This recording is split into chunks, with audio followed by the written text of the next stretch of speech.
11వ కీర్తన 2వ వచనము మొదటి భాగం. దుష్టులు విల్లెక్కు పెట్టి ఉన్నారు. కీర్తనకారుడు అంటున్నాడు, దుష్టులు విల్లెక్కు పెట్టి ఉన్నారు. కాబట్టి ఇక్కడ చూస్తే శత్రువు విల్లెక్కు పెట్టాడు, అంటే బాణము సంధిస్తున్నాడు నాశనం చేయడానికి. కాబట్టి శత్రువు మన జీవితంలో కూడా విల్లెక్కు పెట్టి ఉంటే మనము ఆందోళనలో అలానే ఫ్రస్ట్రేషన్లో వెళ్ళిపోతాం. అలానే కీర్తనకారుడు కూడా చాలా గొప్ప ఆందోళనకు వెళ్ళిపోయాడు, చాలా గొప్ప సమస్యలకు వెళ్ళిపోయాడు. మొదటి సమూయేలు గ్రంథము 18వ అధ్యాయము 11, 12 వచనాలు తెచ్చి చదవండి. మొదటి సమూయేలు గ్రంథము 18వ అధ్యాయము 11, 12 వచనాలు. ఒకప్పుడు సౌలు చేతిలో ఒక ఈట ఉండగా దావీదును పొడిచి గోడకు బిగించుదుననుకొని సౌలు ఆ ఈటను విసిరెను. అయితే అది తగలకుండా దావీదు 2 మార్లు తప్పించుకొనెను.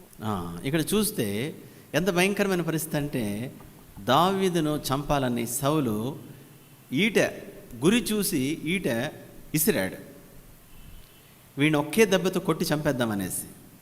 అయితే అది పొరపాటున ఏమైందంటే అది గోడకు వెళ్ళి దిగింది, గోడలో. ఇక్కడ సందర్భం ఏమిటంటే దావీదును చంపాలి, ఏమైనా సరే దావీదును ఫినిష్ చేయాలి. That is the only target సౌలుకు. ఎందుకంటే వీడు ఉండగా నాకు లైఫ్ లేదు, అంటే నా రాజ్యం స్థిరపరచబడదు, నేను ఆ విధంగా కంటిన్యూ చేయలేను, ఏదో ఒక రోజు నాకు ఎసరు పెడతాడు. కాబట్టి ఇతన్ని ఏమైనా చేయాలి అని తరుముతున్నాడు, చంపాలని ప్రయత్నం చేస్తున్నాడు. ఇలాంటి సందర్భము ఈ సందర్భం. కాబట్టి ఇలాంటి సందర్భములో దావీదు ఏం చేశాడు? మొదటి వచనం మనం చదివిన భాగము కీర్తన 11 మొదటి వచనం. ఇక్కడ అంటున్నాడు కీర్తనకారుడు, యెహోవా నీ శరణు చొచ్చి ఉన్నాను. కాబట్టి దావీదు దేవుని శరణు చొచ్చాడు. అయ్యా నీవే నాకు శరణు, నీవే నాకు దిక్కు, నీ శరణే నాకు అవసరము. సోదరుడ సహోదరి, మన జీవితంలో కూడా ఇలా మనము ఉపద్రవంలో శత్రువు మన మీద వెల్లెక్కు పెట్టినప్పుడు మనము లోకం వైపైన వెళ్ళొచ్చు, లేకపోతే లోక జ్ఞానం వైపైన పరిగెత్తచ్చు, లేదా దేవునైనా శరణు జోచవచ్చు, లేదా దేవునైనా ఆశ్రయించవచ్చు. అయితే దావీదు దేవుని ఆశ్రయించాడు. ఎందుకంటే దావీదుకు తెలుసు, దేవుడు నమ్మదగినవాడు, లేదా మన దేవుడు శ్రమలో ఆశ్రయింపదగినవాడు. కాబట్టి దావీదు మొదటిగా ఆయనను ఆశ్రయించాడు, కాపాడబడ్డాడు. 11వ కీర్తన మొదటి వచనం. కీర్తన 11 మొదటి వచనం. ఇక్కడ కీర్తనకారుడు అంటున్నాడు, మొదటి వచనం 2వ భాగంలో చూడండి, పక్షివలే నీ కొండకు పారిపొమ్ము అని మీరు నాతో చెప్పుట ఏలా. పక్షి వలె కొండకు పారిపొమ్ము అని మీరు నాతో చెప్పుట ఏలా. కాబట్టి దావీదు స్నేహితులు అద్భుతమైన సలహా ఇచ్చారు. ఏమిటి అద్భుతమైన సలహా అంటే, అయ్యా నీవు ఇక్కడ ఉండడం ఉత్తమం కాదు, కాబట్టి నువ్వు ఎక్కడికైనా పారిపో, ఎక్కడో సమ్ రిమోట్ ప్లేస్కు, ఎవరికి కనబడని, ఎవరికి సంబంధం లేని, అంటే ఇతను వచ్చి నిన్ను చంపేయడానికి అవకాశం లేని స్థలానికి వెళ్ళిపో. ఎందుకని? ఇతను నేను తరుముతూనే ఉంటాడు, నీ నాశనానికి కంకణం కట్టుకున్నాడు. ఇక నిన్ను వదలడు, నువ్వు ఎక్కడ పోతే అక్కడ పరిగెత్తాడు, ఎక్కడ పోతే ఆ విధంగా. కాబట్టి ఎక్కడైనా సమ్ రిమోట్ ప్లేస్కి వెళ్ళిపో. కాబట్టి ఈ సలహా దావీదు మేలు కోరిన వారే ఇచ్చారు, దావీదు మేలు కోరికే ఇచ్చారు. అంటే అలా ఉంది అన్నమాట ఇది. అంటే దావీదు యొక్క మేలు కోరిన వారు దావీదు క్షేమం కోసం ఈ సలహా ఇచ్చారు, ఎక్కడైనా పారిపో.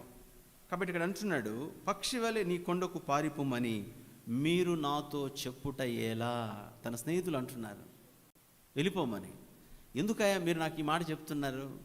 పక్షిలాగా ఎక్కడైనా కొండకు పారిపో అని చెప్తున్నారు, ఎందుకు నేను కొండకు పారిపోవాలి? కాబట్టి వీరిచ్చిన సలహా మంచిదే అయ్యుండొచ్చు. సమస్య ఏమిటంటే భయము కలిగించే సలహా, అంటే ఒక రకమైన భయముతో పారిపోయే సలహా. దానిలో భయం ఉంది.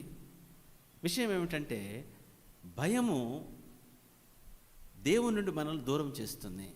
భయము దేవుని ఆశ్రయించకుండా మనల్ని దూరం చేస్తుంది. కాబట్టి భయపడే మనము దేవుని ఆశ్రయించాం. ఎందుకంటే ప్రార్థన చేస్తే జవాబు రాకపోతే, వాళ్ళు వచ్చి మళ్ళీ కొట్టేస్తే, వాడు తన్నేస్తే ఏమైపోతాం, అయిపోతుంది. కాబట్టి సాధారణంగా మన ప్రార్థనలు ఎలా ఉంటాయంటే, ప్రార్థన జవాబు వస్తే ఇలా వెళ్తాను, జవాబు రాకపోతే ఏం వెళ్ళాలో కూడా ముందే నిర్ణయం చేసుకుంటాం. అంటే ముందు రెడీ చేసుకొని వస్తాం అనమాట. ఒకవేళ జరిగితే ఇట్లా, జరగకపోతే అట్లా, రెండు మనమే నిర్ణయించుకుంటాం. మళ్ళీ వచ్చి ప్రభా సాయం చేయి, ప్రభా సాయం చేయి. ఇక్కడ చూస్తే ఏమిటంటే, దావీదు స్నేహితుడు ఇచ్చిన సలహా చూస్తే అది భయాన్ని కలిగించేదిగా ఉంది. కాబట్టి భయము మనల్ని దేవుని దగ్గర నుండి, లేదా దేవుని మీద కలిగే విశ్వాసము నుండి మనల్ని దూరం చేస్తుంది. సోదరుడా, సహోదరి, దావీదు ఒకటే నిర్ణయించుకున్నాడు. ఏమిటంటే, యెహోవా నీ శరణు చొచ్చి ఉన్నాను.